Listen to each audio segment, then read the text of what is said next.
ત્રીજા શ્લોકમાં આપણે આગળ વધીશું. પહેલો શ્લોક મુખપાઠ માટેનો હતો, એમ આ ત્રીજો શ્લોક પણ મુખપાઠ માટેનો છે.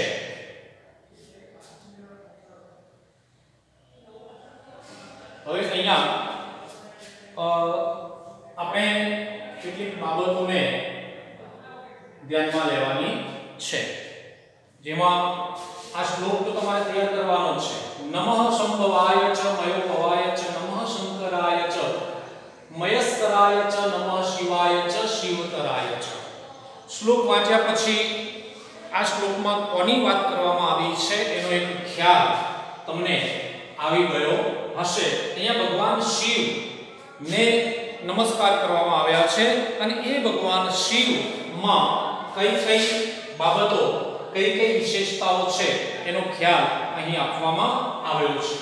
બીજી એક વાત તમને કહી દઉં કે અહીંયા સંભવાય, મયોભવાય, શંકરાય, મયસ્કરાય, શિવાય, શિવતરાય, આ દરેક શબ્દમાં પાછળ આય પ્રત્યય જોડાયો છે. તો ત્યાં આપણે એક વાત ધ્યાનમાં રાખવાની છે કે જ્યારે કોઈ શબ્દની પાછળ આય પ્રત્યય જોડાયેલો હોય ત્યારે તે ચતુર્થી વિભક્તિ એકવચન કહેવાશે. ચતુર્થી વિભક્તિ એકવચન કહેવાશે.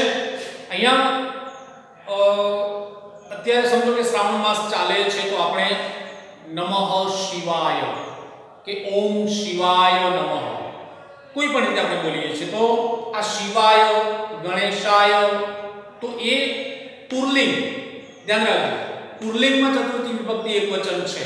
પણ સરસ્વતાય નમઃ ના કહેવાય, માતાય નમઃ ના કહેવાય, ધ્યાન રાખજો.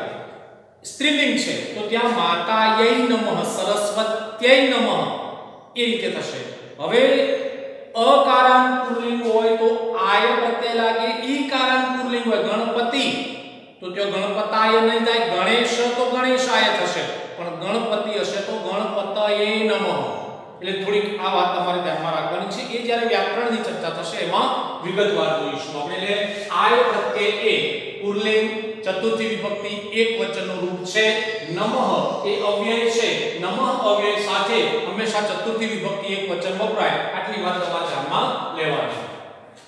સંભવાય ચ, અહીંયા સંભવાય એટલે કલ્યાણ કે સુખને જન્માવનાર એવા, ચ એટલે અને. મયોભવાય નમઃ, સુખના દાતાને નમસ્કાર હો. કલ્યાણ કે સુખને જન્માવનાર એવા અને સુખના દાતાને નમસ્કાર. આ જગતનું કલ્યાણ કરનારા દેવ, સુખી કરનારા દેવ, સર્જન કરનારા, વિસર્જન કરનારા દેવ એટલે શિવ. તો એ શિવની સ્તુતિ કરવામાં આવી છે અહીંયા. શંકરાય ચ, હવે અહીંયા થોડીક બાબતની ચર્ચા મારે તમારી સામે કરવી છે. અહીંયા આ જે અક્ષર છે કેટલાક ષડંકરાય કહે છે, તો ત્યાં એ જે આપણા 5 અનુનાસિક વ્યંજનો છે, ગુજરાતીમાં ધ્વનિ શ્રેણી શીખ્યા એમાં આની ચર્ચા આપણે કરેલી છે. તો એના અનુસંધાનમાં ધ્યાન રાખવાનું છે. અહીંયા તમે જોઈ શકો કે જ્યારે કોઈ શબ્દમાં વચ્ચે અનુસ્વાર આવે છે ત્યારે વચ્ચે આવતા અનુસ્વાર માટે શું કરવું એની ખાસ સમજ આપેલી છે. એટલે કદાચ મેં તમને 4 ગુણની વાત કરી, આ રીતે વાક્ય આપેલું હોય એમાં આ શબ્દની જે લીટી કરેલી હોય તો આ ભૂલ છે, એને તમારે સુધારવી છે. તો આ સ ઉપર અનુસ્વાર છે, અનુસ્વાર પછી ક છે, તો ક વર્ગનો જે અનુનાસિક છે એ અંગ છે. ચ વર્ગનો અનુનાસિક ય છે, ત વર્ગનો અનુનાસિક અણ છે, પછી ત વર્ગનો અનુનાસિક ન અને મ વર્ગનો અનુનાસિક અરે પ વર્ગનો અનુનાસિક મ. તો આ ક અનુસ્વાર પછી જે વ્યંજન આવે છે એ વ્યંજનનો જે અનુનાસિક વ્યંજન છે એ અનુસ્વારની જગ્યાએ વપરાય. એટલે આપણે એ ભૂલ હોય તો આ રીતે સુધારવાની છે. ધ્યાન રાખજો. દાખલા તરીકે આ રીતે લખેલું હોય મંથી, તો અનુસ્વાર પછી દ, તો ત થ દ દ ન, ત વર્ગમાં દ આવે તો એનો અનુનાસિક ન એ દ સાથે જોડાય. તો આપણે સુધારવાનું આ રીતે. એટલે વચ્ચે જ્યારે અનુસ્વાર કોઈ અક્ષર પર આવતો હોય ને એને સુધારવાનું હોય ત્યારે એ અનુસ્વાર પછી આવતો જે વ્યંજન છે એ વ્યંજન જે વર્ગનો હોય એ વર્ગનો અનુનાસિક જે તે એના પછીના અક્ષર સાથે જોડીને એ તમારે સુધારવાનું હોય એટલે એ બાબત તમારે ધ્યાનમાં લેવાનું છે એટલે ત્યાં એ મીંડાવાળો ડ નથી શંકરાય ચ જે કલ્યાણ કરે છે ચ એટલે તેમજ મયસ્કરાય ચ અહીંયા મયસ્કર એટલે સુખકારી છે તેને નમસ્કાર હો નમઃ એટલે નમસ્કાર હો શિવાય ચ એટલે અને શિવાય એટલે જે શિવ શિવતરાય એટલે અતિશય કલ્યાણકારી છે તેને નમઃ એટલે નમસ્કાર હો તો શંભવાય ચ મયોભવાય નમઃ શંકરાય ચ મયસ્કરાય નમઃ જો અહીંયા કહ મયોભવઃ મયસ્કરઃ ચ અસ્તિ કોણ સુખના દાતાને અને મયસ્કરઃ એટલે સુખના દાતા અને સુખાકારી કોણ છે તો કહ મયોભવઃ મયસ્કરઃ ચ અસ્તિ તો ભગવાન શિવ અથવા તો શિવ મયોભવ મયસ્કરઃ ચ અસ્તિ એવો એનો જવાબ ત્યાં આવશે ફરી એક વખતે સંભવાય ચ કલ્યાણ કે સુખને જન્માવનાર એવા અને મયોભવાય નમઃ સુખના દાતાને નમસ્કાર હો શંકરાય ચ જે કલ્યાણ કરે છે તેમજ મયસ્કરાય ચ સુખકારી છે નમઃ તે નમસ્કાર હો શિવાય ચ શિવતરાય ચ જે શિવ અને અતિશય કલ્યાણકારી છે તેને નમસ્કાર હો તો એ રીતે કલ્યાણ કે સુખને જન્માવનાર એવા અને સુખના દાતાને નમસ્કાર હો જે કલ્યાણ કરે છે તેમજ સુખકારી છે તેને નમસ્કાર હો જે શિવ અને અતિશય કલ્યાણકારી છે તેને નમસ્કાર હો તો અહીંયા આ શ્લોકમાં શિવની સ્તુતિ કરવામાં આવી છે અને જુદા જુદા જે ગુણો ધરાવતા શિવ છે એમની વિશેષતાઓ આપણને આ શ્લોકમાં જોવા મળે છે એટલે મિત્રો આ શ્લોક મુખપાઠ માટેનો છે એટલે શ્લોક તો તમારે તૈયાર કરવાનો જ છે પણ કદાચ એનું ભાષાંતર પણ તમારે તૈયાર કરવું પડશે અને કહ મયોભવાય મયસ્કરઃ ચ અસ્તિ તો ભગવાન શિવ મયોભવઃ મયસ્કરઃ ચ અસ્તિ એવો એનો જવાબ આવશે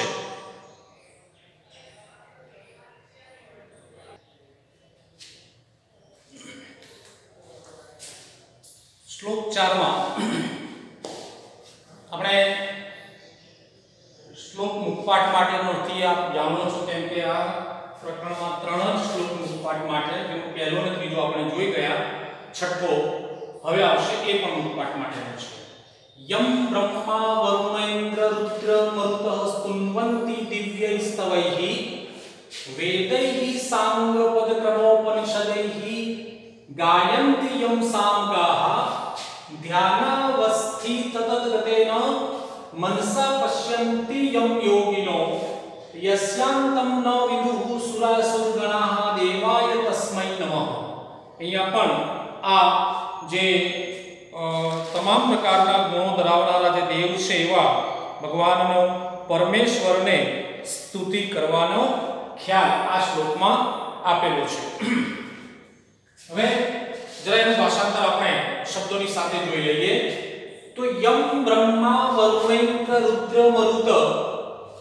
યમ એટલે જેની બ્રહ્મા એટલે બ્રહ્મા વરુણેન્દ્ર એટલે વરુણ વત્તા ઇન્દ્ર વરુણ ઇન્દ્ર અહીંયા વરુણ એટલે વરસાદના દેવના અર્થમાં છે તો યમ બ્રહ્મા વરુણેન્દ્ર જેની બ્રહ્મા વરુણ ઇન્દ્ર રુદ્ર મરુત રુદ્ર એટલે રુદ્ર અને મરુત એટલે દેવો દિવ્યૈઃ સ્તવૈઃ સ્તુન્વન્તિ અહીંયા જો સ્તુન્વન્તિ અંતિ આવ્યો એટલે વર્તમાન કાળ ત્રીજો પુરુષ બહુવચન દિવ્યૈઃ એટલે દિવ્ય સ્તવૈઃ એટલે સ્તુતો વડે સ્તુન્વન્તિ એટલે સ્તુતિ કરે છે જેની બ્રહ્મા વરુણ ઇન્દ્ર રુદ્ર અને દેવો દિવ્ય સ્તોત્રો વડે સ્તુતિ કરે છે યમ સાંગઃ પદક્રમોપનિષदैः યમ એટલે જેનું સાંગઃ એટલે છ વેદાંગો પદ એટલે પદપાઠ ક્રમોપનિષदैः ક્રમઃ વત્તા ઉપનિષदैः તો ક્રમઃ એટલે ક્રમપાઠ તેમજ ઉપનિષदैः એટલે ઉપનિષદ સહિત વેदैः ગાયંતિ જો ગાયંતિ વર્તમાન કાળ ત્રીજો પુરુષ બહુવચન વેदैः એટલે વેદો વડે ગાયંતી એટલે ગાન કરે છે. તો જેનું યમ સાંગ પદક્રમોપનિષદૈહિ વેદૈહિ ગાયંતી, જેનું 6 વેદાંગો પદપાઠ ક્રમપાઠ તેમજ ઉપનિષદ સહિત વેદૈહિ ગાયંતી વેદો વડે ગાન કરે છે.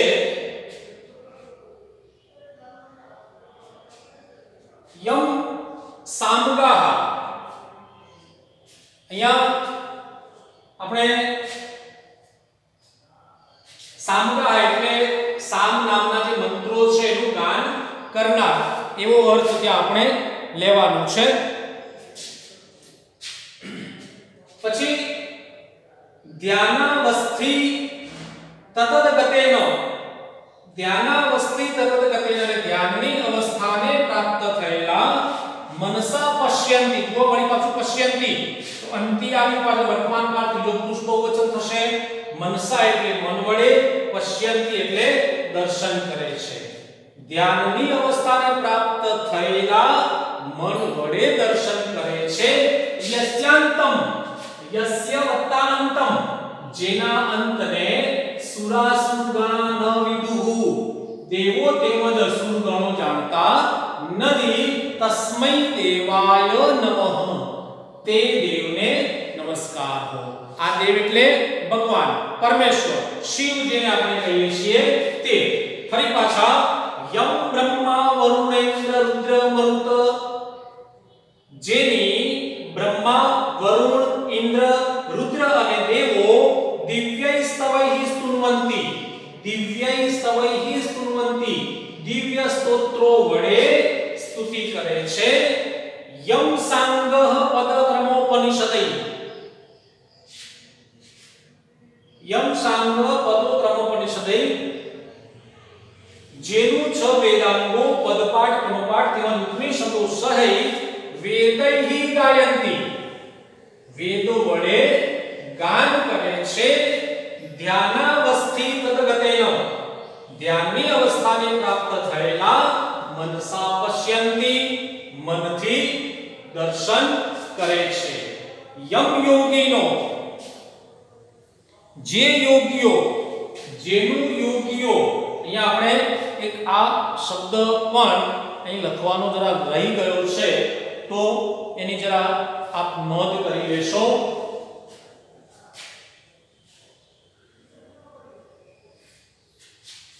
ગાન કરે છે પછી અહીં વચ્ચે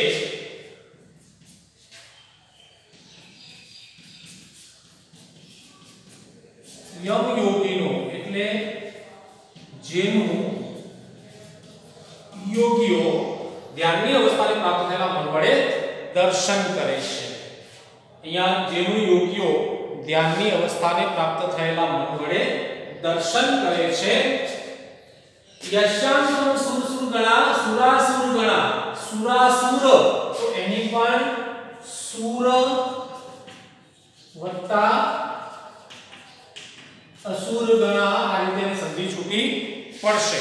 તો યસ્યાંતમ સુરાસુર ગણા ન વિદુહુ, જેના અંતને દેવો તેમજ અસુર ગણો જાણતા નથી. તસ્મૈ દેવાય નમઃ, તે દેવને નમસ્કાર કરજો. તો આ જે શબ્દો છે, શબ્દોના અર્થ આ શ્લોક સાથે તમે સમજતા જશો તો હું માનું ત્યાં સુધી તમને શ્લોકનું ભાષાંતર કરવામાં મુશ્કેલી પડશે નહીં. યમ બ્રહ્મા વરુણેન્દ્ર રુદ્ર મરુત, જેની બ્રહ્મા વરુણ ઇન્દ્ર રુદ્ર અને દેવો દિવ્ય સ્તવૈહિ સ્તુન્વંતી, દિવ્ય સ્તોત્રો વડે સ્તુતિ કરે છે. યમ સાંગ પદક્રમોપનિષદૈહિ, જેનું 6 વેદાંગો પદપાઠ ક્રમપાઠ અને ઉપનિષદ સહિત વેદૈહિ ગાયંતી, વેદો વડે ગાન કરે છે. યમ યોગીનો, જેનું યોગીઓ ધ્યાનાવસ્થિ તતગતન્ય, ધ્યાનની અવસ્થાને પ્રાપ્ત થયેલા મનસા પશ્યંતી, મન વડે જુએ છે. યસ્યાંતમ, જેના અંતને સુરાસુર ગણા ન વિદુહુ, સુર કે અસુર ગણો જાણતા નથી. તસ્મૈ દેવાય નમઃ, તે દેવને નમસ્કાર હો. તો અહીંયા તમે જોઈ શકો જેની બ્રહ્મા વરુણ ઇન્દ્ર રુદ્ર અને દેવો દિવ્ય સ્તોત્રો વડે સ્તુતિ કરે છે સામનું ગાન કરનારા જેનું 6 વેદાંગો પદપાઠ ક્રમપાઠ તેમજ ઉપનિષદો સહિત વેદો વડે ગાન કરે છે જેનું યોગીઓ ધ્યાનની અવસ્થાને પ્રાપ્ત થયેલા મન વડે દર્શન કરે છે જેના અંતને દેવો તેમજ અસુરગણો જાણતા નથી તે દેવને નમસ્કાર હો. આવો એક શ્લોક અહીં તમે જોઈ શકો છો. અહીં સામગા જે શબ્દ છે એનો અર્થ તમારે લેવાનો છે સામનું ગાન કરનારા. એટલે એ બાબત તમારે જે તે જગ્યાએ બરાબર સમજી લેવાનું છે કે યમ વેદાંગો સામનું ગાન કરનારા જેનું એટલે અહીં સ્તુતિ કરે છે પછી અહીંયા સામગાહ એટલે સામનું ગાન કરનારા આ એક ઉમેરી લેજો મિત્રો. સામનું ગાન કરનારા જેનું 6 વેદાંગોના અનુસંધાનમાં એ બાબત તમારે ત્યાં સમજવાની છે. હવે આ શ્લોકમાંથી જે પ્રશ્નો પૂછાય છે એમાં સંસ્કૃતમાં એવો પ્રશ્ન પૂછાય કે દિવ્યૈ સ્તવૈ ક સ્તુન્વંતી. તો શરૂઆતમાં જે પહેલી પંક્તિ છે એમાં તમે લખી શકો બ્રહ્મા વરુણેન્દ્ર રુદ્ર મરુત ચ દિવ્યૈ સ્તવૈ સ્તુન્વંતી. પછી સુરાસુરગણા કિમ ન વિદુ તો દેવસ્ય અંતમ સુરાસુરગણા ન વિદુ દેવોના અંતને સુરો અને અસુરગણો જાણતા નથી. યોગિન કીદશેન મનસા દેવમ પશ્યંતિ તો યોગિન ધ્યાનાવસ્થિ તતદગતેન મનસા પશ્યંતિ. એ પછી ગુજરાતીમાં કે યોગીઓ કોના દર્શન કરે છે કેવી રીતે તો યોગીઓ ધ્યાનની અવસ્થાને પ્રાપ્ત થયેલા મન વડે દર્શન કરે છે. પછી દિવ્ય રૂપધારી પરમેશ્વરની કોણ કોણ દિવ્ય સ્તોત્રો વડે સ્તુતિ કરે છે તો દિવ્ય સ્તોત્રો વડે બ્રહ્મા વરુણ ઇન્દ્ર રુદ્ર અને દેવો દિવ્ય સ્ત્રોતો વડે સ્તુતિ કરે છે. એમાં તમે એ જવાબ લખી શકો. પછી એમાં એક બીજો પ્રશ્ન પૂછાય સામનું ગાન કરનારા ઋષિઓ દિવ્ય રૂપધારી પરમેશ્વરનું શેના વડે ગાન કરે છે તો વેદાંગો પદપાઠ ક્રમપાઠ તેમજ ઉપનિષદો વડે ગાન કરે છે. એટલે 6 વેદાંગો પદપાઠ ક્રમપાઠ અને ઉપનિષદો વડે તેનું ગાન કરે છે. પછી દિવ્ય રૂપધારી પરમેશ્વરના અંતને કોણ કોણ જાણતા નથી તો સુરાસુરગણા દેવો અને દાનવો સુર અને અસુર ગણો જાણતા નથી. એવા પ્રશ્નો આ શ્લોકમાંથી પૂછાઈ શકે. તો એ તમે બરાબર ધ્યાન રાખજો.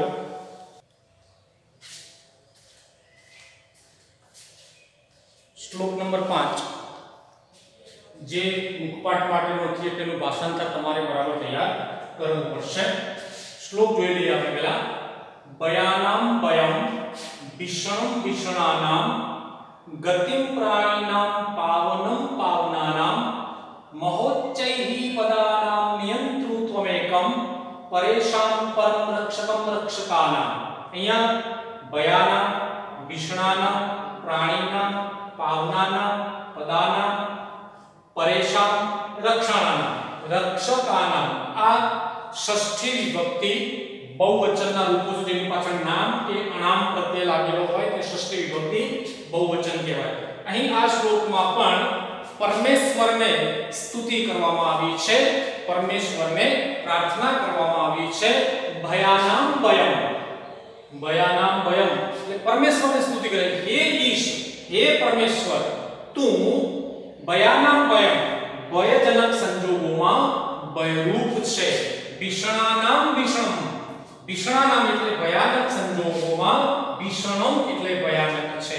પ્રાણીનામ ગતિ એટલે પ્રાણી માત્રની તું ગતિ છે. પરમેશ્વરની મરજી વિના પાંદડું પણ હલતું નથી. એટલે ભયજનક સંજોગોમાં ભયરૂપ છે, ભયાનક સંજોગોમાં ભયાનક છે, પ્રાણી માત્રની તું ગતિ છે. પવિત્ર વસ્તુઓમાં પાવનમ, તું પાવન છે. પદાનામ મહોચ્ચૈહિ પદાનામ, મોટા અને ઊંચા પદોનું, અહીંયા મહોચ્ચૈહિ મહાહા ઉચ્ચૈહિ, મોટા અને ઊંચા પદોનું ત્વમેકમ, જો અહીંયા સંધિ છૂટી પાડવાની છે, ત્વમ વત્તા એકમ, અહીંયા અનુસ્વાર છે, સંધિ છૂટી પાડો, છેલ્લા અક્ષર અનુસ્વાર હોય ત્યારે અનુસ્વારનો ન થઈ જાય. ત્વમેકમ એટલે તું એકમાત્ર નિયંત્રુ એટલે નિયંત્રણ રાખનાર છે. પરેશામ પરમ, પરેશામ એટલે ઉત્તમોમાં, પરમ એટલે ઉત્તમ, ચ એટલે અને, રક્ષકાનામ ચ રક્ષકમ, રક્ષકોમાં તું રક્ષક છે. એટલે સમગ્ર શ્લોકમાં ઈશ એટલે પરમેશ્વર ને પ્રાર્થના કરવામાં આવી છે. ફરી એક વખત ભયાનામ ભયમ, હે ઈશ તું ભયજનક સંજોગોમાં ભયરૂપ છે. ભીષણાનામ ભીષણમ, ભયાનક સંજોગોમાં ભયાનક છે. પ્રાણીનામ ગતિ, પ્રાણી માત્રની તું ગતિ છે. પાવનાનામ પાવનમ, પવિત્ર વસ્તુઓમાં તું પાવન છે. મહોચ્ચૈ પદાનામ, મોટા અને ઊંચા પદોનું, ત્વમેકમ તું એકમાત્ર નિયંત્રુ નિયંત્રણ રાખનાર છે. પરેશામ પરમ, ઉત્તમોમાં ઉત્તમ. રક્ષકાનામ ચ રક્ષકમ, રક્ષકોમાં તું રક્ષક છે. અહીંયા જોઈ લઈએ આપણે પરમેશ્વરની સ્તુતિ કરવામાં આવી છે, ઈશ્વરની સ્તુતિ કરવામાં આવી છે. એટલે શું? હે ઈશ તું ભયજનક સંજોગોમાં ભયરૂપ છે, ભયાનક સંજોગોમાં ભયાનક છે. પ્રાણી માત્રની તું ગતિ છે. પવિત્ર વસ્તુઓમાં તું પાવન છે. મોટા અને ઊંચા પદોનું તું એકમાત્ર નિયંત્રણ રાખનાર છે. ઉત્તમમાં ઉત્તમ અને રક્ષકોમાં તું રક્ષક છે. તો એ રીતે અહીં આ શ્લોકના કેટલાક શબ્દો અને એનું ભાષાંતર આ રીતે થશે. એમાં કેટલાક પ્રશ્નો પણ એવા આવે કે મહોચ્ચૈ પદાનામ કિમ એકમાત્રમ નિયંત્રમ વર્તતે, તો એકમાત્ર નિયંત્રણ રાખનાર કોણ છે? તો પરમેશ્વર. શબ્દ જવાબ આવશે પરમેશ્વર. પરેશામ પરમ રક્ષકાનામ ચ રક્ષકમ કિમ અસ્તિ, તો ઉત્તમમાં ઉત્તમ અને રક્ષકોમાં રક્ષક કોણ છે? તો વળી પાછું કૌંસમાં લખ્યું છે ભગવાન પરમેશ્વર. અને મહત્વનો પ્રશ્ન છે, બે ગુણમાં ગુજરાતીમાં પૂછાય કે ભક્ત જેના શરણોમાં જાય છે તે દેવ તત્વ કયું છે, તો દેવ તત્વ કયું છે? તો આ શ્લોકનું ભાષાંતર તમારે લખવાનું છે. બરાબર? અહીં આ બધું સાથે સાથે તમારે નોંધ કરતા રહેવાનું છે.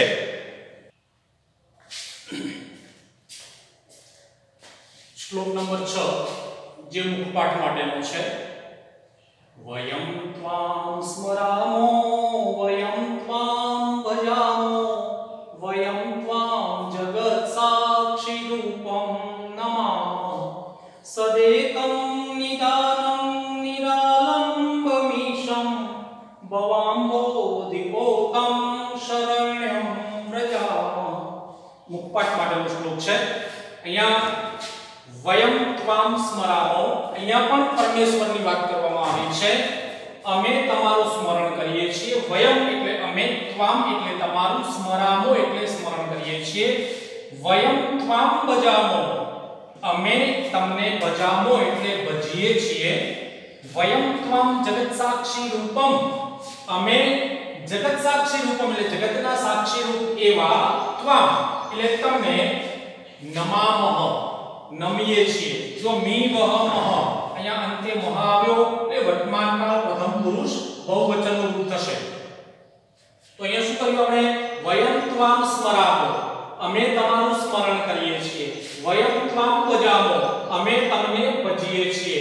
વયમ જગત સાક્ષી રૂપમ ત્વામ નમામઃ, અમે જગતના સાક્ષી રૂપ એવા તમને નમીએ છીએ. સદેકમ નિદાનમ, સદેકમ નિદાનમ, તમે એકમાત્ર સત્ય નિદાન છો. સદેકમ એની સંધિ છૂટી પડે, સત વત્તા એકમ. નિરાલંબમીશમ, તમે આધાર વિહોણા ઈશ્વર છો. એટલે જેનો કોઈ આધાર નથી એના આધાર તમે છો. એટલે નિરાલંબમીશમ, તમે આધાર વિહોણા ઈશ્વર છો. ભવાંબોધિપોતમ, મહત્વની વાત છે, તમે સંસાર રૂપી સાગરને પાર ઉતારનાર નાવ છો. ભવ એટલે એટલે સંસાર રૂપી અંબ એટલે સાગર, સંસાર રૂપી સાગરને અધિપોતમ પાર ઉતારનાર નાવ છો શરણ્યમ પ્રજામાં, તો શરણમાં જવા યોગ્ય એવા તમને પ્રાપ્ત કરીએ છીએ। તો ફરી એક વખતે વળી પાછા વયમ ત્વામ સ્મરામો એટલે અમે તમારું સ્મરણ કરીએ છીએ, વયમ ત્વામ ભજામો અમે તમને ભજીએ છીએ, વયમ ત્વામ જગત સાક્ષી રૂપમ નમામો અમે જગતના સાક્ષી રૂપ એવા તમને નમીએ છીએ, સદેકમ નિદાનમ તમે એકમાત્ર સત્ય નિદાન છો, નિરાલંબમીશમ તમે આધાર વિહોણા ઈશ્વર છો, ભવાંબોધિપોતમ તમે સંસાર રૂપી સાગરને પાર ઉતારનાર નાવ છો, શરણ્યમ પ્રજામાં શરણમાં જવા યોગ્ય એવા તમને પ્રાપ્ત કરીએ છીએ। તો ભાષાંતર એનું થશે વયમ ત્વામ સ્મરામો વયમ ત્વામ ભજામો અમે તમારું સ્મરણ કરીએ છીએ, અમે તમને ભજીએ છીએ, વયમ ત્વામ જગત સાક્ષી રૂપમ નમામો અમે જગતના સાક્ષી રૂપ એવા તમને નમીએ છીએ, સદેકમ નિદાનમ નિરાલંબમીશમ તમે એકમાત્ર સત્ય નિદાન છો, તમે આધાર વિહોણા ઈશ્વર છો, ભવાંબોધિપોતમ શરણ્યમ વ્રજામ તમે સંસાર રૂપી સાગરને પાર ઉતારનાર નાવ છો, શરણમાં જવા યોગ્ય એવા તમને પ્રાપ્ત કરીએ છીએ। એટલે એનું જે ભાષાંતર છે તે અમે તમારું સ્મરણ કરીએ છીએ, અમે તમને ભજીએ છીએ, અમે જગતના સાક્ષી રૂપ એવા તમને નમીએ છીએ, તમે એકમાત્ર સત્ય નિધાન છો, તમે આધાર વિહોણા ઈશ્વર છો, તમે સંસાર રૂપી સાગરને પાર ઉતારનાર નાવ છો, શરણમાં જવા યોગ્ય એવા તમને પ્રાપ્ત કરીએ છીએ। તો આમાંથી પણ જે પ્રશ્નો પૂછાઈ શકે એની થોડી ચર્ચા આપણે અત્રે કરી લઈએ। તો વયમ કમ શરણમ વ્રજામહ તો વયમ નિરાલંબમીશમ શરણમ વ્રજામહ જે આધાર વિહોણાના ઈશ્વર છે એના શરણમાં આપણે જઈએ છીએ। એટલે એક એ બાબત ધ્યાનમાં રાખજો। પછી કહ ભવાંબોધિપોતમ વર્તતે કોણ સંસાર રૂપી સાગરને પાર ઉતારે છે, તો સીધે સીધો જવાબ આવે પરમેશ્વર। પછી બીજું એક સંસાર સાગરને પાર ઉતારનાર નાવ કોણ છે એનો એ જ પ્રશ્ન સંસ્કૃતમાં પૂછાય તો પણ જવાબ એ આવે, ગુજરાતીમાં પૂછાય તો પણ જવાબ એ આવે કે એકમાત્ર પરમાત્મા સંસાર રૂપી સાગરને પાર ઉતારનાર નાવ છે। મિત્રો આ કેટલાક પ્રશ્નો એવા થયા કે દરેક શ્લોકમાં સંસ્કૃતમાં કોઈ પ્રશ્ન પૂછાય તો એનો જવાબ કેવી રીતે લખવો અને ગુજરાતીમાં કોઈ પ્રશ્ન પૂછાય તો એનો જવાબ કેવી રીતે લખવો, તો એ જે પ્રશ્નો છે એ તમને PDF ફાઇલમાં મોકલવામાં આવશે। એટલે હવે તમારી પાસે પુસ્તક છે એ પુસ્તક તમે ખોલો અને એમાં સ્વાધ્યાય તરફ તમારે નજર કરવાની છે અને એ સ્વાધ્યાયમાં પહેલો જે પ્રશ્ન છે તે અને ચોથો પ્રશ્ન જે છે એ તમારે હું તમને જે PDF ફાઇલ મોકલું એમાં જોઈને લખવાનું છે અને બીજો, ત્રીજો, પાંચમો અને છઠ્ઠો એ પાઠ્યપુસ્તકમાં જે છે એના આધારે લખવાના છે। તો બીજો પ્રશ્ન છે એની થોડી ચર્ચા કરી લો। તો ખાલી જગ્યાઓ છે કે પ્રકોષ્ઠાત ઉચિતમ પદમ ચિત્વા વાક્ય પૂર્તિમ કુરુતુ એટલે કૌંસમાં આપેલા શબ્દોમાંથી યોગ્ય શબ્દ પસંદ કરીને ખાલી જગ્યા પૂરી લો। અહમ ખાલી જગ્યા રત્નદાતમમ ઈડે અહીંયા અહમ આવ્યું એટલે એની સામે હું ખાલી જગ્યા રત્નદાતાને કોણ રત્નદાન કરનારને સ્તુતિ કરું છું તો અગ્નિ, હું અગ્નિને સ્તુતિ કરું છું પ્રમાણે અગ્નિમ જવાબ આવશે। પછી ઇદમ અહમ ખાલી જગ્યા ઉપૈમી તો સત્યમ ઉપૈમી એટલે સત્યમ જવાબ આવશે। યોગીન ખાલી જગ્યા પસંદ પશ્યંતી મનસા યોગીઓ મન વડે જેનું દર્શન કરે છે। સુરાસુરગણા દેવસ્ય ખાલી જગ્યા ન વિદુહુ યસ્યાંતમ જેનો અંત જાણતા નથી એટલે અંતમ જવાબ આવશે। વયમ ત્વામ જગત સાક્ષી રૂપમ નમામહ એટલે એમાં એ ત્રણ જવાબો આપેલા છે એમાંથી સાચો જવાબ એ રીતે તમારે શોધી લખવાનો છે। પછી દેવાય નમઃ યોગ્ય શબ્દ જે પાછળ કૌંસમાં પ્રશ્નાર્થવાચક જે પદો આપે છે એને આધારે તમારે પ્રશ્નવાચક કસ્મૈ દેવાય નમઃ। પછી સાંગ પદ ક્રમોપનિષદૈ વેદૈ સામગા ગાયંતી તો કે દ્વારા ઉપયોગ કરીને પ્રશ્ન વાક્ય બનાવવાનું છે। તો સાંગઃ પદ ક્રમોપનિષદૈ વેદૈ સામગાઃ કે ગાયંતી। પછી યોગિનઃ દેવમ પશ્યંતી કિમ તો યોગિનઃ કિમ પશ્યંતી ત્યાં એક રીતે બનશે પેલા ચોથો પ્રશ્ન છે તમને હું અલગથી આપવાનો છે, આમાંથી તમારે નથી લખવાના. પછી શ્લોક પૂર્ણ કરો. તો અહીંયા જે શ્લોકો આપેલા છે તમને અગાઉ કહ્યું હતું પહેલો, ત્રીજો અને છઠ્ઠો મુખપાઠ માટેનો છે. તો ભલે આપણે અંદર શબ્દાર્થ અને ભાષાંતર લખ્યા એમાં તમે લખ્યા હોય, પણ અહીંયા ફરી પાછા શ્લોકો તમારે લખવાના છે. અને અગ્નિ તો એની સામે શું આવે, શિવાયની સામે શું આવે, એ સીધે સીધા સાચા જોડકા તમારે લખી દેવાના છે. તો આ રીતે તમે આ સમગ્ર એકમને સમજ્યા હશો. મેં તમને કહ્યું એ પ્રમાણે જે PDF ફાઇલ તમને પહેલા અને ચોથા પ્રશ્નની મોકલવામાં આવે એ પ્રમાણે એના જવાબ લખવાના, અને બાકીનો જે પાઠ્યપુસ્તકનો સ્વાધ્યાય છે એ તમારે જવાબ રૂપે લખવાના છે. હું માનું ત્યાં સુધી તમને આ એકમ સમર્ચનમ એટલે પૂજન સમજાયું હશે, અને એ મુખપાઠ માટેના શ્લોકો તમે બરાબર તૈયાર કરશો, અને જે પ્રશ્નો છે, ખાલી જગ્યાઓ છે, જે જોડકા આપેલા છે એને પણ તમે બરાબર સમજીને યોગ્ય રીતે લખશો. ધન્યવાદ.